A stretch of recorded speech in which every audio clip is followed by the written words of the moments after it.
All right, Coach, you've been Curley. You've been in Baton Rouge with the Tide rolling in. What's happening over in Baton Rouge this week? They're a little excited over there, aren't they, this week? Well, it'll be electric, and usually when LSU is playing home, it's always a loud, vibrant crowd. But when Alabama comes to town, it's a little bit lighter, a little bit more intense. Yet Alabama has great success in Baton Rouge. That's hard to explain. Just like LSU has had success and going to Alabama, so it's kind of hard to explain. But it will be a very exciting night. I'll promise you that. Is the living and playing in Tuscaloosa comparable to the living as a family? Is comparable or the same as it is in Baton Rouge? Are they both pretty much alike? I think it's similar, but everybody's got a different feel for where they like to live and their family. I was always big on smaller places to live and coach. So, growing up in Northport and Tuscaloosa, back in that time was small. Coaching at Clemson was small. Coaching at A&M back then was small, and it's not now. But it's a little bit different overall culture in Louisiana. I've told people over the years that I think the state of Louisiana has about 4 or 5 different distinctive atmospheres. You can go to North Louisiana. It's pretty much not much different than Alabama, central Alabama. Then you move on down to Alexander, the middle of the state. It's, I'd say, a little bit of a change. Then you get on down on I-10. Everybody thinks that that's the bayous. That's not. So you can really start seeing the Cajun influence there. Then you get down in the bayous, La Rose Cutoff, South Lafourche, and it's a total different culture. Barry asked a good question yesterday, and you can give the answer to this. He said, we talked about it. He brought it up. Alabama can go to Louisiana and recruit players. They didn't much when Coach Bryant was there, but LSU struggles coming to Alabama to recruit players. I think that's right, and why is that if it is right? Well, I think Alabama, I feel, can pretty much go to any state and really concentrate and work hard because of their great tradition and with Coach Saban back what he's doing now. And so I think that has a lot to do with it. But I think LSU has been able to keep a lot of the guys home. I know when I was there, we first got there's people coming in from all over the country and getting kids out of Louisiana. We closed the gates a little bit and started to keep some of the home kids in state. And but they have got great prospects in the state of Louisiana. One of the things I contributed to, they have a really special track program, youth program. Kids growing up running track, and you'll always see speed in the state of Louisiana. But I don't know. I think it'd be hard to go in there and get some of the great speed guys out. But I think Alabama may be the only one that's consistently doing that. LSU used to go in the Mobile area and the Panhandle area and get some good kids. They did, yeah. But I think that Coach O and that staff has really been doing a good job recruiting. Of course, that you can go back in the NFL. Wimp and Barry, I think LSU has got more players in the NFL, and Alabama's right there behind them, too, and it changes from year to year a little bit. But they those two schools have got the most players in the NFL from two different schools. Curley, as a coach going into this game on the LSU side, I think you got to look at it, to me, almost in segments. And the key is you got to get off to a good start. You can't let Alabama go boom, boom, it's 14-0. Then your fans turn on. You got to give them a reason to cheer. In basketball, I can remember Dad saying, hey, every 4 minutes there's a TV timeout. You just played it in 4-minute increments. How important is it for LSU to get out there on the field and hold Alabama the first possession? How important is it to be in the game in the first quarter? Just, hey, that's all we got to concentrate on. Then we'll worry about the second quarter later, the first possession. But if you look at it as a game as a whole, I think it can be overwhelming. You got to give these fans a reason to be crazy. How important is these first couple of possessions for LSU defensively? I think it's very important. And you go back to these two defenses. I think Alabama has given up 127 points in their 8 games. LSU's 121. And LSU has got really an outstanding defense in their back end. I know they're missing the linebacker, but their secondary is very talented. But up front, I don't know if they've got a dominating player that like they've had in the past. You know, they're solid and they play great technique, but going back to your original question, I think it's super important that for LSU that they don't let Alabama come in there and do what they've been doing, because all that's going to do is excite those Alabama players that much more. And on the other side, it will excite the LSU team, fans, the whole atmosphere if they can keep Alabama to a minimum early, and that's going to be hard to do. But I'm going to say that they line up and try to play man-to-man. And I know they got 4 excellent DBs. If they line up and say, okay, we're going to do this, Alabama will wear them out because they'll protect, and you got those speed merchants. And I've said before to y'all that I think Alabama's wide receivers are fast, explosive, and they play stronger with that ball in their hand. They break tackles, and they can explode. So I would flip and watch a lot of different games, and so I'd have a free safety against Alabama, and I'd line them up like these NFL teams. You watch the NFL teams, when they got a free safety, that sucker will be lined up 18 to 20 yards deep. And he's coming inside out and not going to get looked off, not going to get pump faked. And then you got that free safety to help those other guys. And I'd play zone against Alabama, but I'm not real sure how much zone LSU plays. But a little bit. Yeah, but let me play a lot. Yeah. Let me ask you this. You'll laugh at it. No, you won't laugh at it. I won't laugh at it, but our listeners will. When this game is over with, win, you're all excited, gone crazy. Lose, you're all down the dumps, and now you got to go to Arkansas.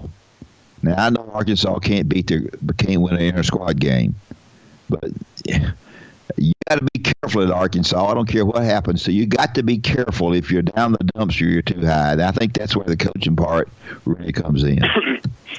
I agree with you, and I think let's just say that the LSU loses. I think Coach O does a good job of motivating, and he's not shy about getting in your face, no matter if it's the quarterback or whatever. I used to tell people, I said, Brett Favre used to respond better when you chewed his fanny out, because the only thing you ever got from him was yes sir, no sir, I understand sir.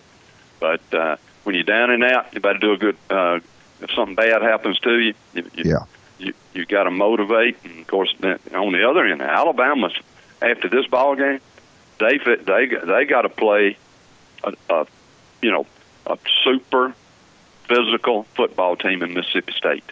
So it works on the other end. No matter how this thing turns out for Alabama, they have got a physical game coming up. Their next one, I think. I heard Dave Aranda. Not. I'm sure everybody does this, but I mean he took all the analysts they got and he assigned them to a different part of Alabama's offense and had them break it down from all of Alabama's games last year.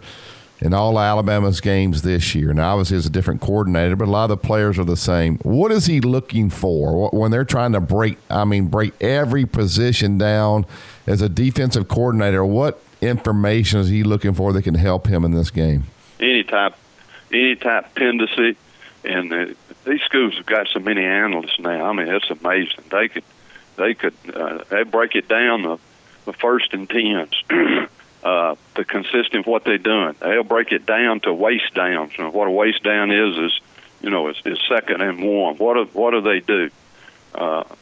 Any type trick plays or off the wall plays in the kicking game, and they'll analyze that thing down to the minute part just to get a tendency, and then they do the same thing with personnel. They'll isolate on, for example, a defensive tackle or one position, and they'll study that cat for forever to find out what is his weakness and the things that he can't handle just using that one position. But this day and age, old school, remember this, you had to come in and practice and you broke the film down. Sundays and Mondays you stay up 1, 2 in the morning splicing those training tapes. Modern day, they got all these people that's already got that done for them. They come in on their desk is what they were looking for from that practice session to the opponents, and both these schools, LSU and Alabama, they will go A through Z and back, Z through A, on personnel, schemes, and techniques. Where's the weakness? And this is like LSU up front now. They're not maybe as dominated with talent. They're disciplined, they're strong, but they're secondary. Everybody knows they all can play. But I'll go back now. You give to a time to pass with his quick release, and someone said, "Well, they may blitz it." Well, you better go back and look when he's blitzed. I don't know how bad his knee is, or if it's still weak. Be careful on blitzing an athletic quarterback. He just pull it down, make 6, 7, 8 yards. Yeah. How much though is it? I remember watching all the film, and I knew it all, but you can't give the players everything, because you got to pick out, I don't know, I think 7 or 8 important things they got to know. If you overload them with too much stuff, in my opinion now, and you can correct me, and then they're thinking too much and they're not playing. Is there a balance there as to how much you actually give that kid where he's not overloaded? I think so. Then the positive for both schools, they've had an open date, and a lot of these handouts and things they've broken down, they have had that coming in after starting the open date. So they've had 2 weeks, but then you break down these are the most important things. This is ABC, and this is what you're going to concentrate on. So you break it down and you break it down, then you keep breaking it down till you get the things that you want the players to know, understand, and be second nature to them. You're right. You can overload them, and the worst thing in the world is create any confusion, whether it's on offense, defense. I got a feeling in this game that Jalen Hurts is going to be so limited he can't play. That's what I think. I don't know if that's true. I just think that. And if Tua were to get hurt in the first quarter, that's why I wouldn't gamble on the game. 14 points. I don't gamble anyway, but I wouldn't think about that, because you're sitting there now with a mess you didn't realize you had. I think you're right, and Jalen's a heck of a football player, and high ankle sprains. Hard to overcome, aren't they? Yeah. It takes a long, long time. Yeah. Then the situation with Tua's sprained knee or whatever it was. So there's a situation. Every chance they get to legally punish Tua, they're going to do that. And you always want your kids to play hard and play reckless, but anyway, do it in the right way and hit them hard, pick them up. As Coach Bryant used to say, go ahead and reach down and pick him up and pat him on the back. He may have a bad arm as you pick him up. But and I'm not sure. I think a little bit, you're going back to your number 3 quarterback. Anytime you go to your number 3, unless he is a super talented youngster, maybe like Georgia's got, and hadn't played that much, but I'm not real sure how, if Jones could handle that. And hopefully, you never want a kid hurt in any form or fashion. But Alabama's got both quarterbacks got a question mark with their knee and their ankle. Yeah, Curley, I got a tweet here to ask you a question. I don't know what this means, so I'm going to throw it at you. Maybe it'll mean something to you. He said, if appropriate, ask Coach Hallman if he labeled the nasty bunch, or was that Coach Carmody at USM? That was Coach Carmody, and they were nasty, and that group of kids that were there. Then we had a few of them left over, and we tried to continue that. But I'll give Coach Carney all the credit. Boy, they would play hard and they were nasty. But I looked at a lot of those films and on those kids, and they played physical. So when you play physical with great technique and intensity, you earn that label as being nasty, and it's done legally. Yeah. All right, Coach, before we let you go, you got a story for us? Oh, and maybe a little bit here. I didn't really prepare, and I got to thinking. Wimps probably heard this a lot, too, where they said, well, Coach Bryant, he'd call players by the different names, and he didn't know the players and all that. That's as far from the truth as anything. He first learned about the players with their jersey numbers, because you're dealing back then, well over 100. He knew them by their numbers on the practice field. He knew them by their body language, and it's just something that he did every day, and it amazed me. As a young coach, I'd go down there with Coach Grisco after staff meeting, and he'd have the written out and his handwriting, the depth chart, and he did that every day, probably about 5 in the morning. He would rewrite it instead of taking yesterday's depth chart. If he's going to move a kid up or move a kid down, or a kid maybe was hurt, Coach Goosery'd come in, but he can't practice or whatever. Instead of just taking yesterday's typed depth chart, it was always posted and for the records to keep anyway, posted for the players. But he would rewrite that thing every day. And I asked Coach Grisco, I said, why didn't Coach just take yesterday's typed depth chart and mark out that guy and put John Doe in there? Clem said, you go down and ask him why he doesn't do that. And I said, I'm not going to do it. But I truly believe this. The reason he wrote it, he would handwritten, rewrite it every morning, was it made him think about that individual. When he put it down, John Doe, he had to think a little bit about that kid. And I think that's the reason he did it. And he dang sure knew his players, I'll promise you that. Well, Curley, great stuff as always. Thanks, Curley. Appreciate it. Thank you. Y'all have a good day.